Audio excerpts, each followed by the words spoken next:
reveal secret. Capítulo 6. Gilderoy Lockhart. Al día siguiente, sin embargo, Harry apenas sonrió ni una vez. Las cosas fueron de mal en peor desde el desayuno en el gran comedor.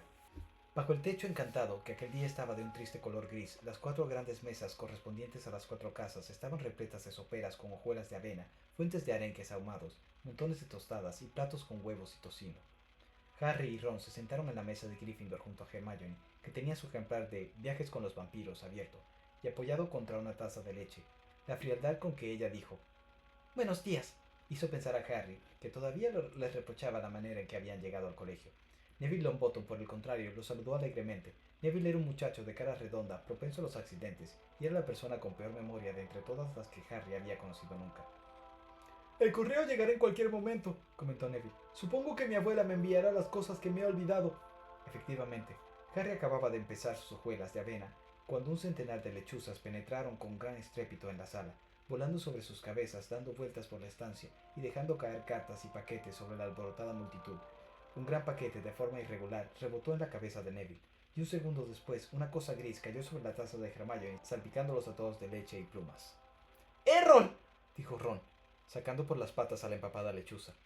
Errol se desplomó sin sentido sobre la mesa, con las patas hacia arriba y un sobre rojo y mojado en el pico. «¡No!», exclamó Ron. «No te preocupes, no está muerto», dijo Hermione, tocando a Errol con la punta del dedo. «No es por eso, sino por esto».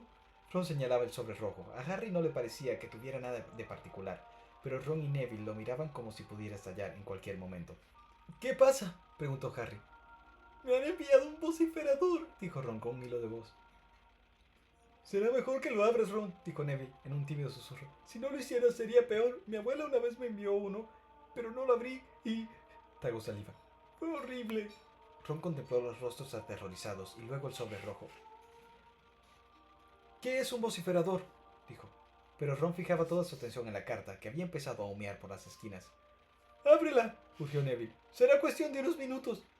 Ron alargó una mano temblorosa, le quitó a Errol el sobre del pico con mucho cuidado y lo abrió. Neville se tapó los oídos con los dedos. Harry no comprendió por qué lo había hecho hasta una fracción de segundo después. Por un momento, creyó que el sobre había estallado. En el salón se oyó un bramido tan potente que desprendió polvo del techo. «¡Robar el coche! No me había extrañado que te expulsaran. Espera a que te coja. Supongo que no te has parado a pensar lo que sufrimos tu padre y yo cuando vimos que el coche no estaba». Los gritos de la señora Weasley, 100 veces más fuertes de lo normal, hacían tintinear los platos y las cucharas en la mesa y reverberaban en los muros de piedra de manera ensordecedora. En el salón, la gente se volvía hacia todos los lados para ver quién era el que había recibido el vociferador, y Ron se encogió tanto en el asiento que solo se le podía ver la frente colorada. «Esa noche la carta de Dumbledore. Creí que tu padre se moría de la vergüenza. No te hemos criado para que te comportes así. Harry y tú podrían haberse matado». Harry se había estado preguntando cuándo aparecería su nombre. Trataba de hacer como que no oía la voz que le estaba perforando los tímpanos. «Completamente disgustado. En el trabajo de tu padre están haciendo indagaciones. Todo por culpa tuya. Y si vuelves a hacer otra, por pequeña que sea, te sacaremos del colegio». Se hizo un silencio en el que resonaban aún las palabras de la carta. El sobre rojo que había caído al suelo ardió y se convirtió en cenizas. Harry y Ron se quedaron aturdidos, como si un maremoto les hubiera pasado por encima. Algunos se rieron y poco a poco el habitual alboroto retornó al salón. Hermione cerró el libro Viajes con los vampiros y miró a Ron, que seguía encogido. «Bueno, no sé lo que esperabas, Ron, pero tú...» «No me digas que me lo merezco», atajó Ron. Harry apartó su plato de hojuelas. El sentimiento de culpabilidad le revolvía las tripas. El señor Weasley tendría que afrontar una investigación en su trabajo, después de todo lo que los padres de Ron habían hecho por él durante el verano. Pero Harry no tuvo demasiado tiempo para pensar en aquello, porque la profesora McGonagall recorría la mesa de Gryffindor entregando los horarios. Harry cogió el suyo y vio que tenían en primer lugar 2 horas de herbología con los de la casa de Hufflepuff. Harry, Ron y Hermione abandonaron juntos el castillo cruzando la huerta por el camino y se dirigieron a los invernaderos donde crecían las plantas mágicas. El vociferador había tenido al menos un efecto positivo. Parecía que Hermione consideraba que ellos ya habían tenido suficiente castigo y volvía a mostrarse amable. Al dirigirse a los invernaderos, vieron al resto de la clase congregada en la puerta, esperando a la profesora Sprout. Harry, Ron y Hermione acababan de llegar cuando la vieron acercarse con paso decidido a través de la explanada, acompañada por Gilderoy Lockhart. La profesora Sprout llevaba un montón de vendas en los brazos, y sintiendo otra punzada de remordimiento, Harry vio a lo lejos que el sauce boxeador tenía varias de sus ramas en cabestrillo. La profesora Sprout era una bruja pequeña y rechoncha, que llevaba un sombrero remendado sobre la cabellera suelta. Generalmente sus ropas siempre estaban manchadas de tierra, y si tía Petunia hubiera visto cómo llevaba las uñas, se habría desmayado. Gilderoy Lockhart, sin embargo, iba inmaculado con su túnica amplia de color turquesa y su pelo dorado que brillaba bajo un sombrero igualmente turquesa con ribetes de oro, perfectamente colocado. Hola, ¿qué hay? Saludó Lockhart sonriendo al grupo de estudiantes. Estaba explicando a la profesora Sprout la manera en que hay que curar a ese sauce boxeador. Pero no quiero que piensen que sé más que ella de botánica. Lo que pasa es que en mis viajes me he encontrado varias de estas especies exóticas y... Hoy iremos al invernadero 3, muchachos, dijo la profesora Sprout, que parecía claramente disgustada, lo cual no concordaba en absoluto con el buen humor habitual en ella. Siguieron murmullos de interés. Hasta entonces, solo habían trabajado en el invernadero 1. En el invernadero 3 habían plantas mucho más interesantes y peligrosas. La profesora Sprout cogió una llave grande que llevaba en el cinto y abrió con ella la puerta. A Harry le llegó el olor de la tierra húmeda y el abono mezclados con el perfume intenso de unas flores gigantes del tamaño de un paraguas que colgaban del techo. Se disponía a entrar detrás de Ron y Hermione cuando Lockhart los detuvo sacando la mano rapidísimamente. Harry, quería hablar contigo. Profesora Sprout, no le importa si retengo a Harry un par de minutos, ¿verdad? A juzgar por la cara que puso la profesora Sprout, sí le importaba, pero Lockhart añadió, solo un momento, y le cerró la puerta del invernadero en las narices. Harry, dijo Lockhart, sus grandes dientes blancos brillaban al sol cuando movía la cabeza. Harry, Harry, Harry. Harry no dijo nada, estaba completamente perplejo. No tenía ni idea de qué se trataba. Estaba a punto de decírselo cuando Lockhart prosiguió. Nunca, nada me había impresionado tanto como esto. Llegar a Hogwarts volando en un coche. Claro que enseguida supe por qué lo habías hecho.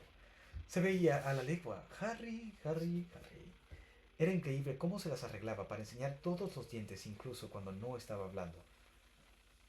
Te metí el gusanillo de la publicidad, ¿eh? Dijo Lockhart. Le has encontrado el gusto. Te viste compartiendo conmigo la primera página del periódico y no pudiste resistir salir de nuevo. No, profesor, verá. Harry, Harry, Harry, dijo Lockhart cogiéndolo por el hombro. Lo comprendo. Es natural querer probar un poco más una vez que uno le ha cogido el gusto. Y me avergüenzo de mí mismo por habértelo hecho probar, porque es lógico que se te subiera a la cabeza. Pero mira, muchacho, no puedes ir volando en coche para convertirte en noticia. Tienes que tomártelo con calma, ¿de acuerdo? Ya tendrás tiempo para estas cosas cuando seas mayor. Sí, sí, ya sé lo que estás pensando. Es muy fácil para él siendo ya un mago de fama internacional.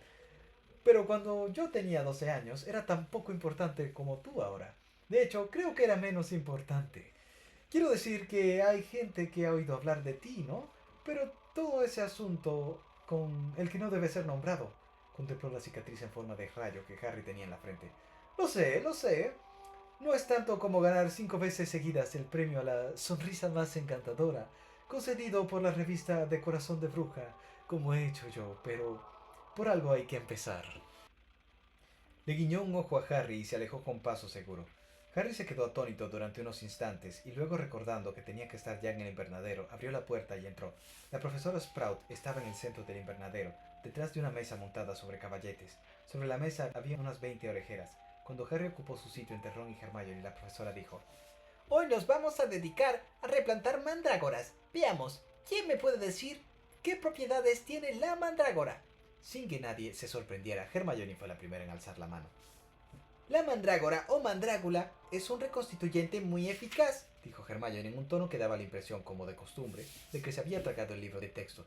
Se utiliza para volver a su estado original a la gente que ha sido transformada o encantada. Excelente, 10 puntos para Gryffindor, dijo la profesora Sprout. La mandrágora es un ingrediente esencial en muchos antídotos, pero sin embargo también es peligrosa. ¿Quién me puede decir por qué? Al levantar de nuevo velozmente la mano, Hermione casi se lleva por delante las gafas de Harry. El llanto de la mandrágora es fatal para quien lo oye, dijo Hermione instantáneamente. Exacto. Otra vez, 10 puntos, dijo la profesora Sprout. Bueno, las mandrágoras que tenemos aquí son todavía muy jóvenes. Mientras hablaba, señalaba una fila de bandejas hondas, y todos se echaron hacia adelante para ver mejor. Un centenar de pequeñas plantas con sus hojas de color verde violáceo crecían en fila, y Harry, que no tenía ni idea de lo que Hermione había querido decir con lo de el llanto de la mandrágora, le parecían completamente vulgares. «Pónganse unas orejeras cada uno», dijo la profesora Sprout. Hubo un forcejeo porque todos querían coger las únicas que no eran ni de peluche ni de color rosa. «Cuando les diga que se las pongan, asegúrense de que sus oídos queden completamente tapados», dijo la profesora Sprout. «Cuando se las puedan quitar, levantaré el pulgar. ¿De acuerdo? Pónganse las orejeras».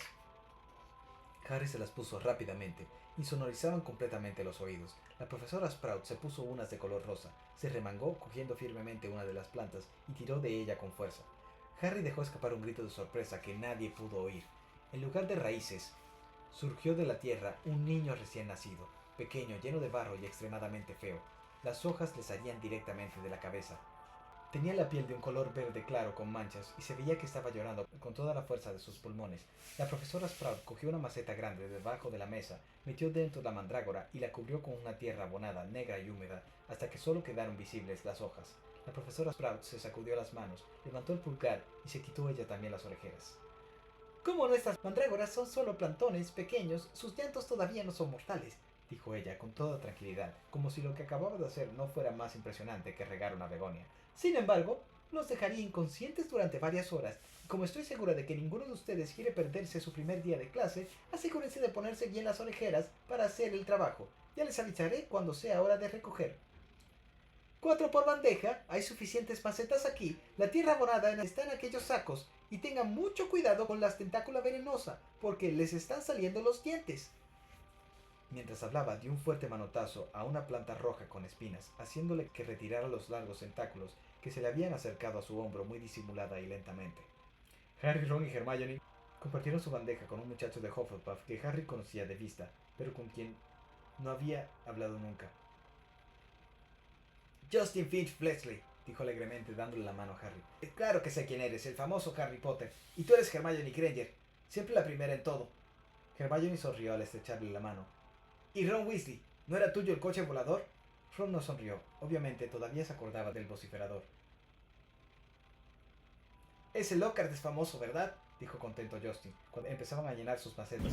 «¡Qué tipo más valiente! He leído sus libros. Yo me habría muerto de miedo si un hombre lobo me hubiera acorralado en una cabina de teléfonos, pero él se mantuvo sereno y ¡zas! ¡Formidable! Me había reservado plaza en Eton, pero estoy muy contento de haber venido aquí. Naturalmente, mi madre estaba algo disgustada, pero desde que le hice leer los libros de Lockhart, empezó a comprender lo útil que puede resultar tener en la familia a un mago bien instruido». Después ya no tuvieron muchas posibilidades de charlar. Se habían vuelto a poner las orejeras y tenían que concentrarse en las mandrágoras. Para la profesora Sprout había resultado muy fácil, pero en realidad no lo era. A las mandrágoras no les gustaba salir de la tierra, pero tampoco parecía que quisieran volver a ella. Se retorcían, pataleaban, sacudían sus pequeños puños y rechinaban los dientes. Harry se pasó 10 minutos largos intentando meter una algo más grande en la maceta. Al final de la clase, Harry, al igual que los demás, estaba empapado en sudor. Le dolían varias partes del cuerpo y estaba lleno de tierra. Volvieron al castillo para lavarse un poco y los de Gryffindor marcharon corriendo a la clase de transformaciones. Las clases de la profesora McGonagall eran siempre muy duras, pero aquel primer día resultó especialmente difícil. Todo lo que Harry había aprendido el año anterior parecía haberse leído de la cabeza durante el verano. Tenía que convertir un escarabajo en un botón, pero lo único que conseguía era cansar al escarabajo, porque cada vez que éste esquivaba la varita mágica se caía del pupitre. A Ron aún le iba peor. Había recompuesto su varita con un poco de celo que le habían dado, pero parecía que la reparación no había sido suficiente. Crujía y echaba chispas en los momentos más raros, y cada vez que Ron intentaba transformar su escarabajo, quedaba envuelto en un espeso humo gris que olía a huevos podridos. Incapaz de ver lo que hacía, aplastó al escarabajo con el codo sin querer y tuvo que pedir otro. A la profesora McGonagall no le hizo mucha gracia. Harry se sintió aliviado al oír la campana de la comida. Sentía el cerebro como una esponja escurrida. Todos salieron ordenadamente de la clase, salvo él y Ron, que todavía estaban dando golpes furiosos en el pupitre con la varita. «¡Trasto inútil que no sirves para nada! Pídele otra a tus padres», sugirió Harry cuando la varita produjo una descarga de disparos como si fuera una traca. «Ya, y recibiré como respuesta otro vociferador», dijo Ron, metiendo la bolsa a la varita, que en aquel momento estaba silbando. «Que diga, es culpa tuya que se te haya partido la varita». Bajaron a comer, pero el humor de Ron no mejoró cuando Hermione le enseñó el puñado de botones que había conseguido en la clase de transformaciones. «¿Qué hay esta tarde?», dijo Harry, cambiando de tema rápidamente. Defensa contra las artes oscuras, dijo Hermione en el acto. ¿Por qué? Preguntó Ron cogiendo el horario. Has rodeado todas las clases de Lockhart con corazoncitos. Hermione le quitó el horario. Se había puesto roja. Terminaron de comer y salieron al patio. Estaba nublado. Hermione se sentó en un peldaño de piedra y volvió a hundir las narices en viajes con los vampiros. Harry y Ron se pusieron a hablar de Quidditch y pasaron varios minutos antes de que Harry se diera cuenta de que alguien los vigilaba estrechamente. Al levantar la vista, vio al muchacho pequeño de pelo castaño que la noche anterior se había puesto el sombrero seleccionador. Lo miraba como paralizado. Tenía en las manos lo que parecía una cámara de fotos móvil, normal y corriente, y cuando Harry miró hacia él se ruborizó en extremo. ¿Me dejas, Harry? Soy Colin Creevy, dijo entrecortadamente, dando un indeciso paso hacia adelante. Estoy en Gryffindor, también. ¿Me dejas que te haga una foto? Dijo levantando la cámara esperanzado. ¿Una foto? Repitió Harry sin comprender. Con ella podré demostrar que te he visto, dijo Colin Creevy con impaciencia, acercándose un poco más como si no se atreviera. Lo sé todo sobre ti. Todos me lo han contado. Como sobreviviente sobreviviente cuando quien tú sabes intentó matarte y cómo desapareció él y toda esa historia y que conservas en la frente la cicatriz en forma de rayo. Con los ojos recorrió la línea del pelo de Harry. Y me ha dicho el compañero del dormitorio que si revelo el negativo en la poción adecuada, la foto saldrá con movimiento. Colin exhaló un soplido de emoción y continuó. Esto es estupendo, ¿verdad? Yo no tenía idea de que las cosas raras que hacía eran magia hasta que recibí la carta de Hogwarts. Mi padre es lechero y tampoco podía querérselo, así que me dedico a tomar montones de fotos para enviárselas a casa. Y sería estupendo hacerte una. Miró a Harry casi rogándole. Tal vez tu amigo querría sacarnos para que pudieras salir ya a tu lado y me la podrías firmar luego. ¿Firmar fotos? ¿Te dedicas a firmar fotos, Potter? En todo el patio resonó la voz potente y cáustica de Draco Malfoy. Se había puesto detrás de Colin, flanqueado como siempre en Hogwarts por Crabbe y Goyle, sus amigotes. ¡Todo el mundo a la cola!, gritó Malfoy a la multitud. ¡Harry Potter firma fotos! ¡No es verdad!, dijo Harry de mal humor, apretando los puños. ¡Cállate, Malfoy! Lo que pasa es que tienes envidia, dijo Colin, cuyo cuerpo entero no era más grueso que el cuello de Crabbe. ¿Envidia?, dijo Malfoy, que ya no necesitaba seguir gritando porque la mitad del patio lo escuchaba. ¿De qué? ¿De tener una asquerosa cicatriz en la frente? No, gracias. ¿Desde cuándo uno es más importante por tener la cabeza rajada por una cicatriz? Crabbe y Goyle se estaban riendo con una risita idiota. Échate al retrete y tira de la cadena, Malfoy, dijo Ron con cara de malas pulgas. Crabbe dejó de reír y empezó a restregarse de manera amenazadora los nudillos, que eran del tamaño de castaños. Weasley, ten cuidado, dijo Malfoy con aire despectivo. No te metas en problemas o vendrá tu mamá y te sacará del colegio. Luego imitó un tono de voz chillón y amenazante. Si vuelves a hacer otra... Varios alumnos de quinto curso de la casa de Slytherin que había por allí cerca rieron a gracia a carcajadas. A Weasley le gustaría que le firmaras una foto, Potter, sonrió Malfoy. Pronto valdrá más que la casa entera de su familia. Ron sacó su varita reparada con celo, pero Hermione cerró viajes con los vampiros de un golpe y susurró. ¡Cuidado! ¿Qué pasa aquí? ¿Qué es lo que pasa aquí? Gilderoy Lockhart caminaba hacia ellos a grandes zancadas y la túnica color turquesa se la remolinaba por detrás. ¿Quién firma fotos? Harry quería hablar, pero Lockhart lo interrumpió, pasándole un brazo por los hombros y diciéndole en voz alta y tono jovial. No sé por qué lo he preguntado. Volvemos a las andadas, Harry. Sujeto por Lockhart y muerto de vergüenza, Harry vio que Malfoy se mezclaba sonriente con la multitud. Vamos, señor Creevy, dijo Lockhart sonriendo a Colin. Una foto de los dos será mucho mejor, y te la firmaremos los dos. Colin buscó la cámara a tientas y sacó la foto al mismo tiempo que la campana señalaba el inicio de las clases de la tarde. ¡Adentro todos! ¡Vamos, por ahí!, gritó Lockhart a los alumnos y se dirigió al castillo llevando en los hombros a Harry. Hubiera deseado disponer de un buen hechizo desvanecedor. Quisiera darte un consejo, Harry, le dijo Lockhart paternalmente al entrar en el edificio por una puerta lateral.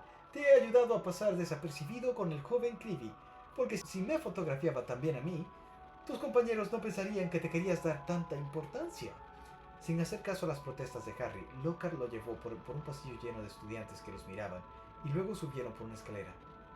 Déjame que te diga que repartir fotos firmadas en este estadio de tu carrera puede que no sea muy sensato. Para serte franco, Harry, parece un poco engreído. Bien puede llegar el día en que necesites llevar un montón de fotos a mano a donde quiera que vayas, como me ocurre a mí, pero, rió, no creo que hayas llegado a ese punto. Habían alcanzado el aula de Lockhart y este dejó libre por fin a Harry, que se arregló la túnica y buscó un asiento al final del aula, donde se parapetó detrás de los 7 libros de Lockhart, de forma que se evitaba la contemplación del Lockhart de carne y hueso. El resto de la clase entró en el aula ruidosamente y Ron y Hermione se sentaron a ambos lados de Harry. Se podía freír un huevo en tu cara, dijo Ron. Más te vale que Creevy y Ginny no se conozcan, porque fundarían el club de fans de Harry Potter. ¡Cállate!, lo interrumpió Harry. Lo único que le faltaba es que a oídos de Lockhart llegaran las palabras Club de fans de Harry Potter. Cuando todos estuvieron sentados, Lockhart se aclaró sonoramente la garganta y se hizo el silencio. Se acercó a Neville Longbottom, cogió el ejemplar de Recorridos con los Trolls y lo levantó para enseñar la portada, con su propia fotografía que guiñaba un ojo. «Yo», dijo señalando la foto y guiñando el ojo él también, «soy Gilderoy Lockhart, caballero de la Orden de Merlín, de tercera clase, miembro honorario de la Liga para la Defensa contra las Artes Oscuras y ganador en 5 ocasiones del premio a la sonrisa más encantadora, otorgado por la revista Corazón de Bruja, pero no quiero hablar de eso. No fue con mi sonrisa con la que me libré de la Banshee que presagiaba la muerte». Esperó que se rieran todos, pero solo hubo alguna sonrisa. «Veo que todos han comprado mis obras completas, bien hecho.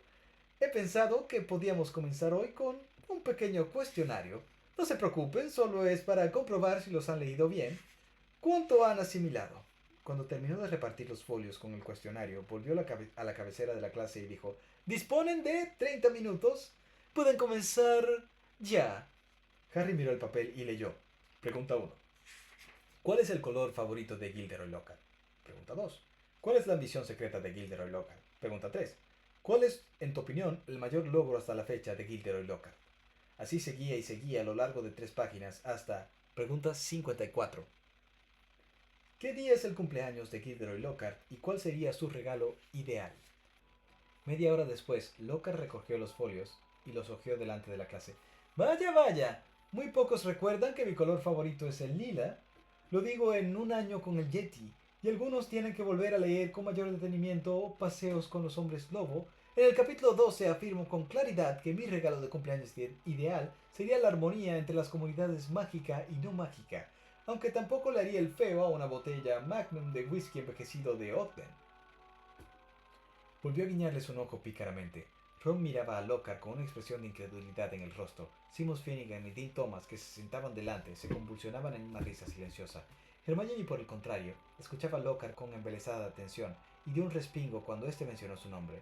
«Pero la señorita Granger sí conoce mi ambición secreta, que es librar al mundo del mal y comercializar mi propia gama de productos para el cuidado del cabello. Buena chica, de hecho». Dio la vuelta al papel. «Está perfecto. ¿Dónde está la señorita Hermione Granger?». Hermione alzó una mano temblorosa. «¡Excelente!», dijo Lockhart con una sonrisa. «¡Excelente! 10 puntos para Gryffindor. Y en cuanto a...». Debajo de la mesa sacó una jaula grande, cubierta por una funda, y la puso encima de la mesa para que todos la vieran. «Ahora, cuidado. Es mi misión dotarlos de defensas contra las más horrendas criaturas del mundo mágico. Puede que en esta misma aula tengan que encarar a las cosas que más temen, pero sepan que no les ocurrirá nada malo mientras yo esté aquí. Todo lo que les pido es que conserven la calma».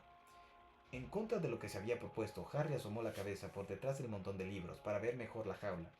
Lockhart puso una mano sobre la funda. Dean y Seamus habían dejado de reír. Neville se encogía en su asiento de la primera fila. «Tengo que pedirles que no griten», dijo Lockhart en voz baja. «Podrían enfurecerse». Cuando toda la clase estaba con el corazón en un puño, Lockhart levantó la funda. «Sí», dijo con entonación teatral, «duendecillos de Corners recién cogidos». Seamus Finnegan no pudo controlarse y soltó una carcajada que ni siquiera Lockhart pudo interpretar como un grito de terror. «¿Sí?», Lockhart sonrió a Seamus. «Bueno, es que no son muy peligrosos, ¿verdad?», se explicó Seamus con dificultad. «No estés tan seguro», dijo Lockhart, apuntando a Seamus con un dedo acusador. «Pueden ser unos seres endemoniadamente engañosos». Los duendecillos eran de color azul eléctrico y medían unos 20 centímetros de altura, con rostros afilados y voces tan agudas y estridentes que eran como oír un montón de periquitos discutiendo. En el instante en que había levantado la funda, se habían puesto a parlotear y a moverse como locos, golpeando los barrotes para meter ruido y haciendo muecas a los que tenían más cerca. «Está bien», dijo Lockhart en voz alta. «Veamos qué hacen con ellos». Y abrió la jaula. Se armó un pandemonio. Los duendecillos salieron disparados como cohetes en todas direcciones. Dos cogieron a Neville por las orejas y lo alzaron en el aire. Algunos salieron volando y atravesaron las ventanas, llenando de cristales rotos a los de la fila de atrás. El resto se dedicó a destruir la clase más rápidamente que un rinoceronte en estampida. Cogían los tinteros y rociaban de tinta la clase, hacían trizas los libros y los folios, rasgaban los carteles de las paredes, le daban vuelta a la papelera y cogían bolsas y libros y los arrojaban por las ventanas rotas. Al cabo de unos minutos, la mitad de la clase se había refugiado debajo de los pupitres y Neville se balanceaba colgando de la lámpara del techo. ¡Vamos ya! ¡Rodéenlos! ¡Rodéenlos! ¡Solo son duendecillos!, gritaba Lockhart. Se remangó, blandió su varita mágica y gritó: ¡Pesky pisky peste nomi! No sirvió absolutamente de nada. Uno de los duendecillos le arrebató la varita y la tiró por la ventana. Lockhart tragó saliva y se escondió debajo de su mesa, a tiempo de evitar ser aplastado por Neville, que cayó al suelo un segundo más tarde al ceder la lámpara. Sonó la campana y todos corrieron hacia la salida. En la calma relativa que siguió, Lockhart se irguió, vio a Harry, Ron y Hermione y les dijo: «Bueno, ustedes tres meterán en la jaula a los que quedan». Salió y cerró la puerta. «¿Han visto?», bramó Ron cuando uno de los duendecillos que quedaba le mordió en la oreja haciéndole daño. «Solo quiere que adquiramos experiencia práctica», dijo Hermione inmovilizando a dos duendecillos a la vez con un útil hechizo congelador y metiéndolos en la jaula. «¿Experiencia práctica?», dijo Harry intentando atrapar a uno que bailaba fuera de su alcance, sacando la lengua. «Hermione, él no tenía ni idea de lo que hacía». «¡Mentira!», dijo Hermione. «Ya has leído sus libros. Fíjate en todas las cosas asombrosas que ha hecho». «Que él dice que ha hecho», añadió Ron. Secret.